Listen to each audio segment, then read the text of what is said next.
I'm joined now by NBC News White House correspondent Vaughn Hillyard, NBC News reporter Matt Bodner, NBC News Chief Washington and Chief Foreign Affairs correspondent Andrea Mitchell, and Michael McFaul, former U.S. ambassador to Russia and an NBC News international affairs analyst. Thanks to all of you for starting us off today. Vaughn, let me start with you. What more can you tell us about what's happening at the White House right now, this agreement between the U.S., Armenia, and Azerbaijan?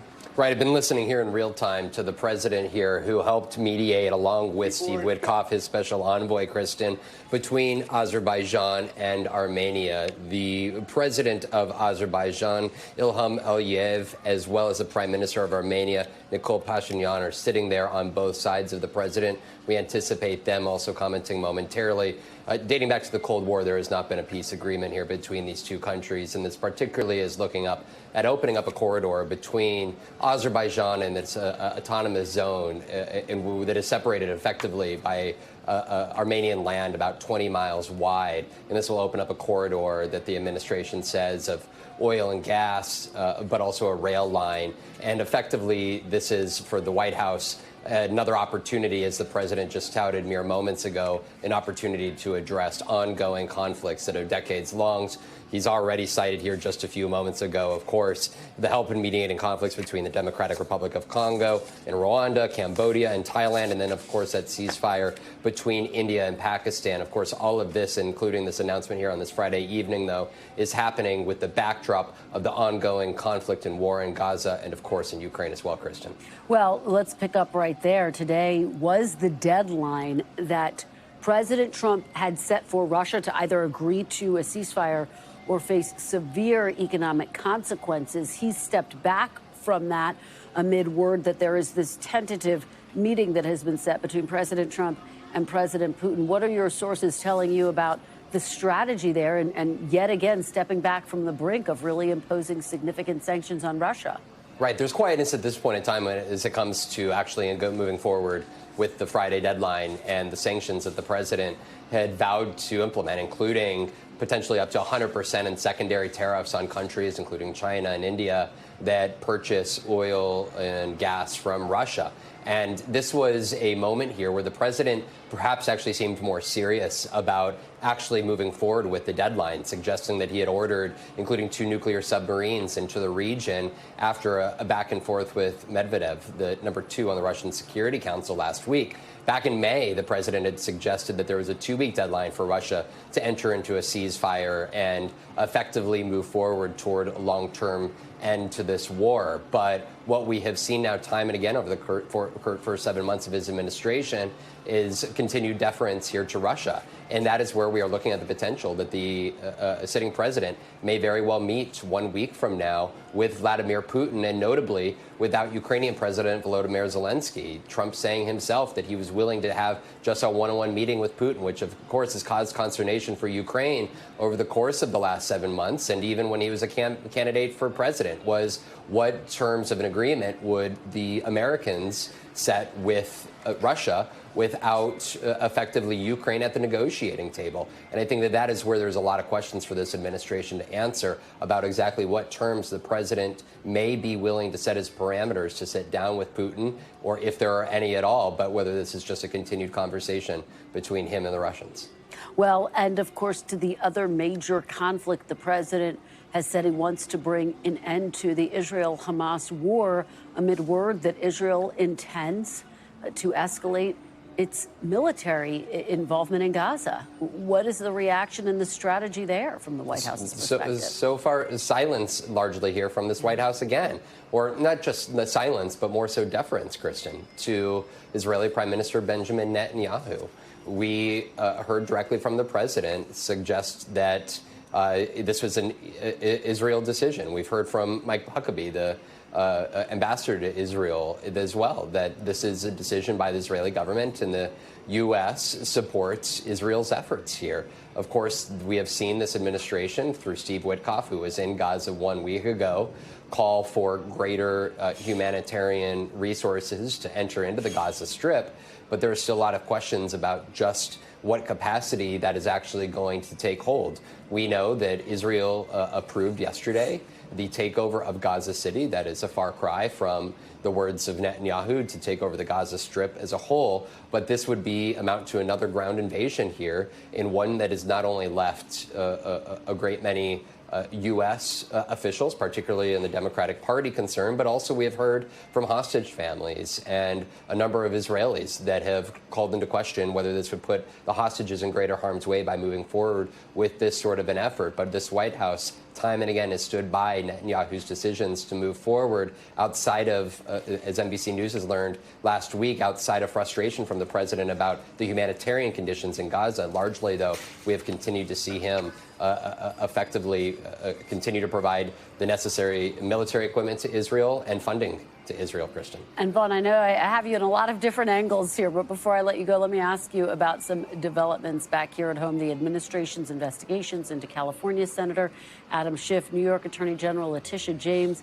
We just learned that the president is dismissing the IRS commissioner. What's the very latest you're hearing on all of this? Right. I am told, along with our Ted Oberg as well as Michael Cosner from 3 different officials, that there have been grand juries that have been impaneled in the Eastern District of Virginia to investigate allegations of mortgage application fraud by the New York Attorney General, and in the state of Maryland, a grand jury has been impaneled to investigate Senator Adam Schiff of California. Again, allegations of mortgage fraud. Now, this is going to be headed, I'm told, by Ed Martin, who was the one-time interim U.S. D.C. attorney. He is somebody who was on the front lines of calling for the pardoning of January 6 defendants. He is leading the DOJ a government weaponization task force. And so this is somebody who Pam Bondi, I'm told, has signed off to move forward with these investigations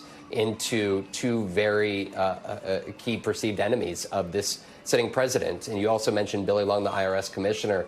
Here, our colleagues, including from Monica Alba and Julia Jester, learning this afternoon, Kristen, that Billy Long, after just 2 months on the job, will be removed from his position and replaced by Treasury Secretary Scott Benson. Notably, the IRS has gone through a lot the last 7 months. More than 25% of the workforce has been removed. And, of course, there was a moment in time in April in which Scott Bessent removed the then acting IRS commissioner because he hadn't given the sign-off and approval. So now he ultimately appears to get another job on his plate at a time in which he already has a lot of it on his hands.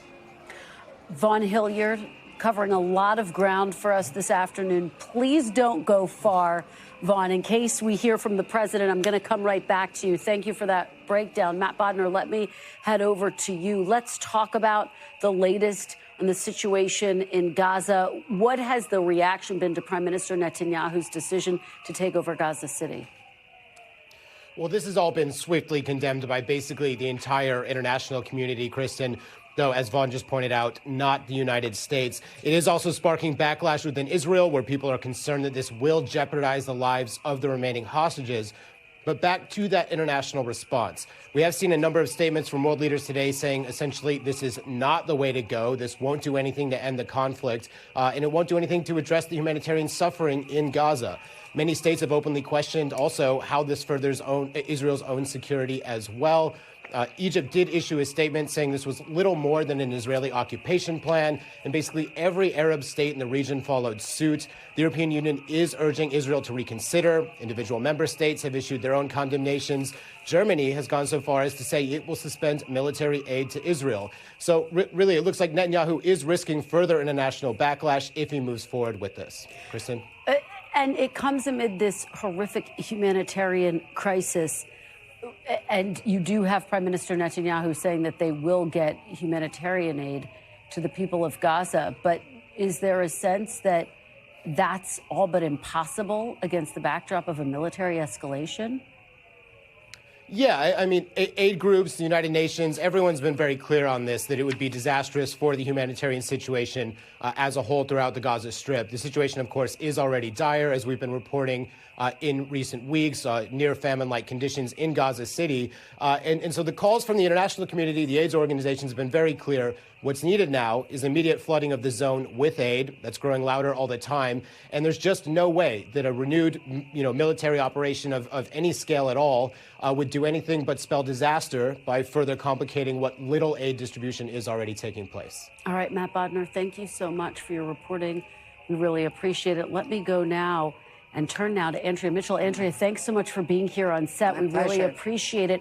Put this into context. How significant, and I know you've been reporting on this for quite some time, is this decision by Israel to escalate its military offensive in Gaza, and what could it mean for Israel in the international stage? Well, on the international stage, it has been roundly criticized. The UN has scheduled a special Security Council meeting. The UN has staff, humanitarian staff, in Gaza City. They are endangered by this. The UN is very fearful. The UN Secretary General's spokesman put out a statement earlier today condemning it.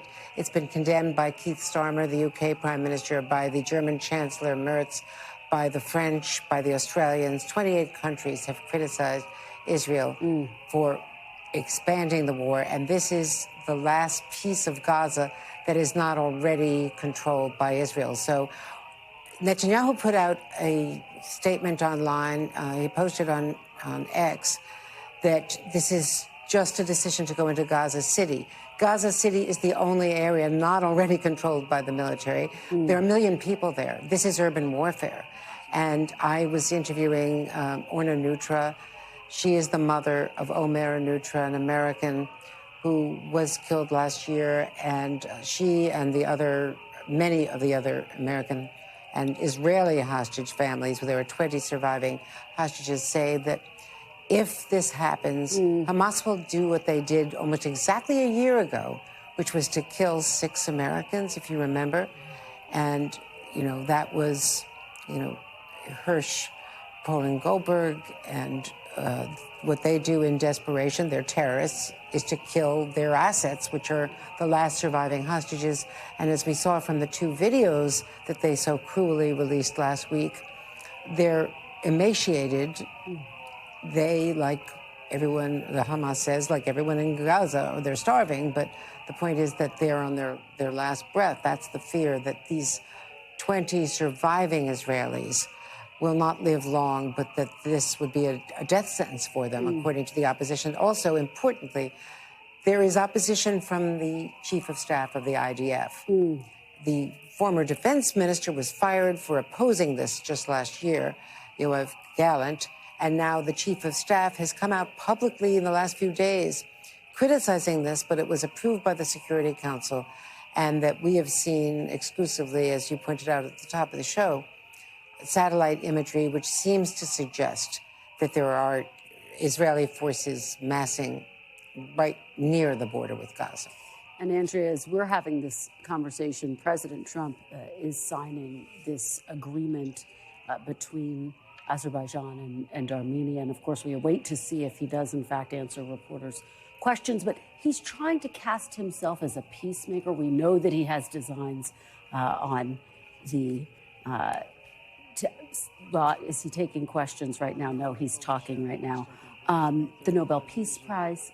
Talk about the optics, the strategy here politically. What is he trying to achieve? Well, he's worked very hard to portray himself as a peacemaker, and Steve Witkoff has been relentless as a special envoy who, importantly, has a lot of credibility overseas with diplomats because he has the president's ear. He speaks for the president. As you know better than anyone, this president changes his position often, and you can, in covering this as a journalist, all of these issues, domestic and foreign, until the president speaks, you really don't know what the policy is, and it can change.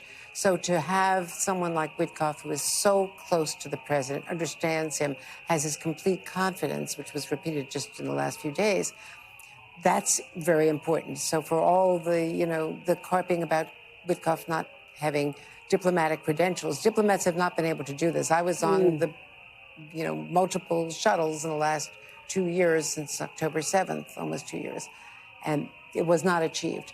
So I think they're trying. But let me just say, knowing the Norwegians and the Nobels, let's see what he has to say. This is a very big reach. We thank you for watching. And remember, stay updated on breaking news and top stories on the NBC News app or watch live on our YouTube channel.